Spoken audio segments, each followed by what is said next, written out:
तो आइए सुनते हैं मेरे यानी राजेश राज के साथ स्वामी विवेकानंद जी के जीवनी पर एक कहानी जो आपको अलग ही दुनिया में लेकर जाने वाली है। कभी कभी किसी इंसान की जिंदगी में एक रात आती है जो बाकी रातों से अलग होती है। वो रात जिसमें उसे नींद नहीं आती, वो रात जिसमें इंसान अपने आप से पहली बार सच बोलता है। और यही रात एक तूफान की शुरुआत बन जाती है। ये कहानी एक ऐसे लड़के की जो पैदा तो आम घर में हुआ, लेकिन उसके अंदर जो आग थी वो उसे साधारण नहीं रहने देती थी। उसका नाम था नरेंद्र। कलकत्ता, पुराने जमाने का कलकत्ता, शकरी गलियां, पुरानी हवेलियां, दीवारों पर नमी और सड़कों पर फैली हल्की हल्की धुंध। रात का समय था, बारिश थम चुकी थी, लेकिन मिट्टी की खुशबू अब भी हवा में तैर रही थी। गंगा की तरफ से ठंडी हवाएं आती और किसी पुराने मंदिर की घंटी दूर से सुनाई देती। एक छोटे से कमरे में एक तेल का दिया जल रहा था, दिया जिसे किसी उम्मीद की आखिरी लौ हो। और उसी कमरे में एक लड़का बैठा था, पतला चेहरा पर तेज आंखों में बेचैनी। उसकी उंगलियां बार बार कांपती, जैसे दिल में कुछ बोलना चाहता हो लेकिन आवाज ना मिल रही हो। वो लड़का नरेंद्र। उसके सामने किताबें खुली थीं, कॉलेज की किताबें, लेकिन उसकी आंखें किताबों पर नहीं थीं। उसकी आंखें दिए के लौ पर थीं और उसका दिमाग किसी और ही दुनिया में था। उसके अंदर एक सवाल था जो हर दिन बड़ा हो रहा था, एक सवाल जो उसे चैन नहीं लेने देता था। भगवान होते हैं? ये सब बस कहानी है। कमरे के बाहर घर की खामोशी, कभी कभी रसोई से बर्तन की हल्की आवाज आती, कभी मां दबे पांव चलने की आवाज। लेकिन घर की खामोशी सिर्फ खामोशी नहीं थी, ये खामोशी भूख की थी, ये खामोशी डर की थी, ये खामोशी गरीबी की थी। नरेंद्र के पिता अब इस दुनिया में नहीं थे। कुछ महीने पहले ही एक बीमारी ने उन्हें खा लिया था और उनके जाने के बाद घर की छत तो वही थी, लेकिन उस छत के नीचे की दुनिया टूट चुकी थी। मां भी कोशिश करती थी मुस्कुराने की, लेकिन नरेंद्र देख सकता था मां की आंखों के अंदर आंसुओं की नदी बह रही थी और हर आंसू में एक सवाल, अब क्या होगा? पहली भूख नरेंद्र को आज भी याद था। पहली बार भूख कैसे लगती है? वो भूख नहीं थी, वो अपमान था। एक दिन घर में खाने को कुछ नहीं था। मां ने बस इतना कहा, बेटा आज थोड़ा पानी पीकर सो जा। नरेंद्र ने पानी पिया और सोने की कोशिश की, लेकिन रात में जब पेट जलता है तो नींद नहीं आती। उस रात नरेंद्र ने पहली बार महसूस किया, गरीबी सिर्फ पैसे की कमी नहीं होती, गरीबी इंसान की आत्म सम्मान को खा जाती है। और उसी रात उसके अंदर कुछ टूट सा गया, लेकिन उसी टूटने के साथ कुछ बना भी। उसके अंदर आग पैदा हुई, वो आग जो कहती थी मैं हार नहीं मानूंगा। कॉलेज की दुनिया। अगले दिन सुबह नरेंद्र कॉलेज गया। सड़क पर बैलगाड़ी चल रही थी, दुकानों पर लोग चाय पी रहे थे, कोई अखबार पढ़ रहा था, कोई मजाक कर रहा था, लेकिन नरेंद्र अपने अंदर किसी जंग को लेकर चल रहा था। उसके जूते पुराने थे, कपड़े साफ थे, लेकिन घिसे हुए। कई लोग उसकी तरफ देखकर हंसते। एक लड़का बोला, देखो, ये तो वही गरीब नरेंद्र आ गया। दूसरा बोला, अरे छोड़ो, ये तो किताबों का कीड़ा है।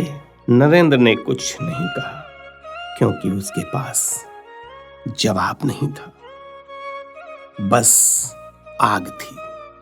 सवाल जो आग बन गया।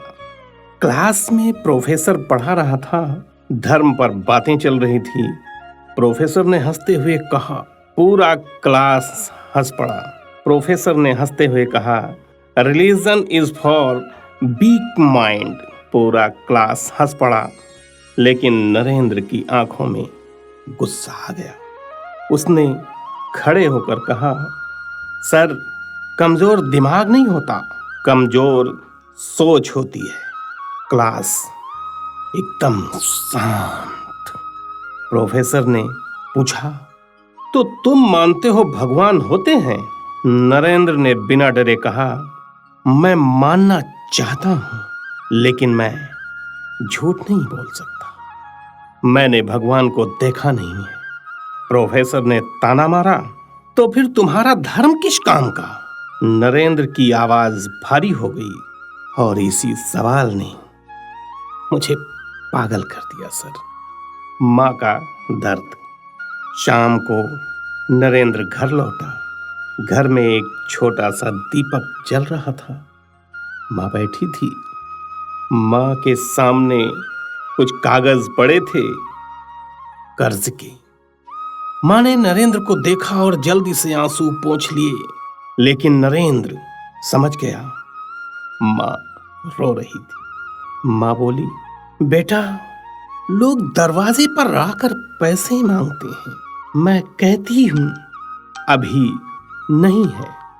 वो कहते हैं फिर कब होगा? नरेंद्र चुप रहा।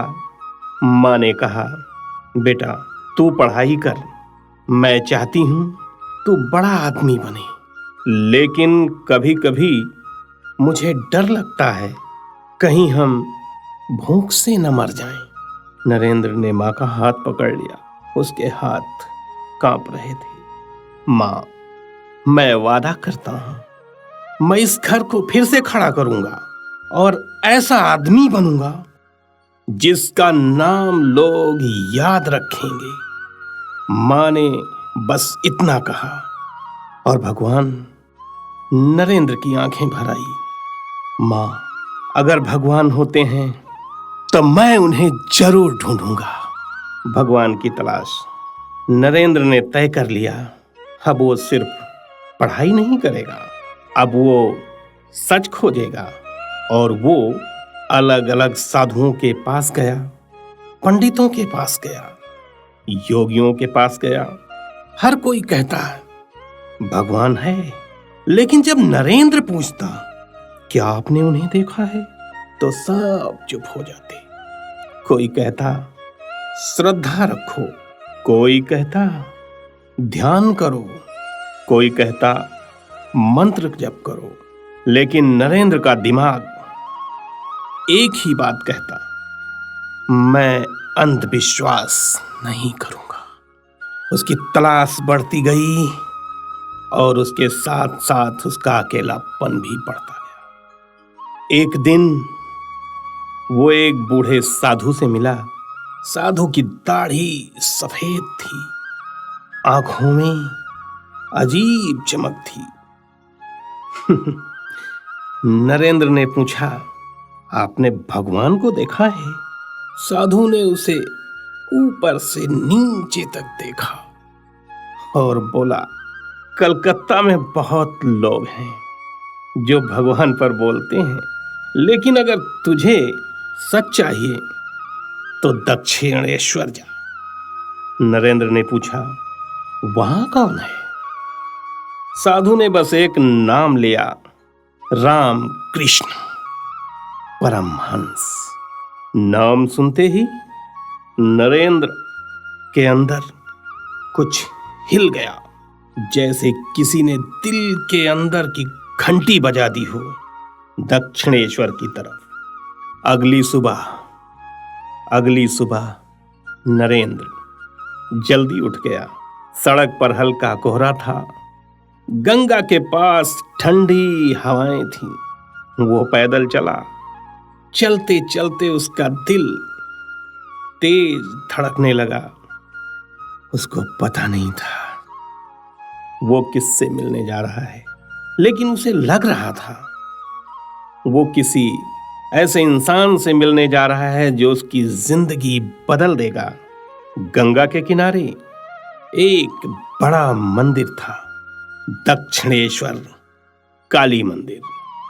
घंटियों की आवाज, फूलों की खुशबू, धूप की गंध और अंदर एक आदमी जिसके कपड़े साधारण थे, मासूम चेहरा और आंखें जैसे किसी बच्चे की।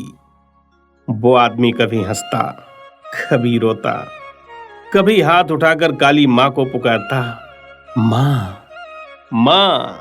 नरेंद्र को देखकर वो आदमी अचानक रुका और उसकी आंखों में चमक सी आ गई। पहली मुलाकात। रामकृष्ण ने नरेंद्र को देखा और ऐसे मुस्कुराए जैसे खोई हुई चीज मिल गई हो। रामकृष्ण बोले, तू आ गया नरेंद्र? नरेंद्र चौंक गया। आप मेरा नाम कैसे जानते हो? रामकृष्ण हंसे, मैं तुझे कब से जानता हूं। नरेंद्र को गुस्सा आया, मैं ये तमाशा देखने नहीं आया हूं, मैं ये सच जानने आया हूं। रामकृष्ण ने उसकी आंखों में देखा और बड़े आराम से पूछा, भगवान को देखना है? नरेंद्र का गला सूख गया। उसने कहा, हां, लेकिन सिर्फ बातें नहीं, मुझे प्रूफ चाहिए। रामकृष्ण ने धीरे से सिर हिलाया और बोले, ठीक है, हाथ का स्पर्श। रामकृष्ण ने आंखें बंद की और धीरे से नरेंद्र के सिर पर हाथ रख दिया और उसी पल नरेंद्र को लगा जैसे उसका शरीर हल्का हो गया, जैसे उसके आसपास की दुनिया ही गायब हो गई हो। घंटी की आवाज बंद, लोगों की आवाज बंद, हवा बंद, बस एक रोशनी, एक तेज रोशनी जो उसके अंदर उतर रही थी। उसके सीने में गर्मी फैल गई, उसकी आंखों से आंसू बहने लगे, उसके होंठ कांपने लगे। ये क्या है? रामकृष्ण ने धीरे से कहा, तू देख नरेंद्र। नरेंद्र की सांस तेज हो गई। वो डर गया, क्योंकि ये अनुभव सामान्य नहीं था। ये ऐसा था जैसे उसके अंदर की दुनिया खुल गई हो। उसने पीछे हटने की कोशिश की, लेकिन उसके पैर नहीं हिले। रामकृष्ण ने आंखें खोली और बोले, अब तू वापस नहीं जा सकेगा। नरेंद्र का डर। नरेंद्र ने कांपते हुए कहा, आपने मेरे साथ क्या कर दिया? रामकृष्ण मुस्कुराए, मैंने कुछ नहीं किया, जो तेरे अंदर था बस मैंने उसे जगा दिया। नरेंद्र को लगा जैसे उसका दिमाग फट जाएगा। वो बाहर भागा, गंगा के किनारे बैठ गया। ठंडी हवा थी, लेकिन उसके अंदर की आग थी। उसके अंदर का सवाल, क्या ये सच है या कोई जादू? वापसी और बेचैनी। नरेंद्र घर लौटा। रात हो चुकी थी, मां सो रही थी, घर में सन्नाटा था, लेकिन नरेंद्र के अंदर सन्नाटा नहीं था। उसके अंदर तूफान था। वो बिस्तर पर लेटा, लेकिन आंखें बंद नहीं हुई। दीवार पर लटकती घड़ी टिक टिक कर रही थी और उस टिक टिक के बीच एक आवाज उसके अंदर बोल रही थी, तू सिर्फ अपने लिए नहीं बना, तू दुनिया के लिए बना है। नरेंद्र उठकर बैठ गया। उसका माथा पसीने से भीग गया। उसने पानी पिए, फिर भी प्यास नहीं बुझी। ये प्यास पानी की नहीं थी, ये प्यास सच की थी। आखिरी लाइन। सुबह होते ही नरेंद्र उठ गया। उसने मां को देखा। मां अभी सो रही थी। उसने मां के पैरों को छुआ और धीरे से कहा, मां, मैं सच ढूंढने जा रहा हूं। वो घर से बाहर निकला। सूरज निकल रहा था। कलकत्ता की गलियां जाग रही थीं और नरेंद्र फिर से दक्षिणेश्वर की तरफ चल पड़ा। लेकिन इस बार वो एक छात्र नहीं था, वो एक आग था, एक तूफान था। और अब उसका अगला सवाल राम कृष्ण को हिला देने वाला था। नरेंद्र ने मन ही मन में कहा, अगर भगवान सच में है तो मैं उन्हें आज मजबूर कर दूंगा कि वो आज मेरे सामने आए। और जैसे ही वो मंदिर के गेट पर पहुंचा, घंटी बजने लगी और अंदर से वही आवाज आई, नरेंद्र, नरेंद्र, आज तू टूटेगा। धन्यवाद। तो अभी आप लोगों को ये हमारी खास स्टोरी स्वामी विवेकानंद पर कैसी लगी, आप लोग कमेंट्स करके जरूर बताइए और बने रहिए हमारे चैनल के साथ। आगे अभी बहुत कुछ बाकी है।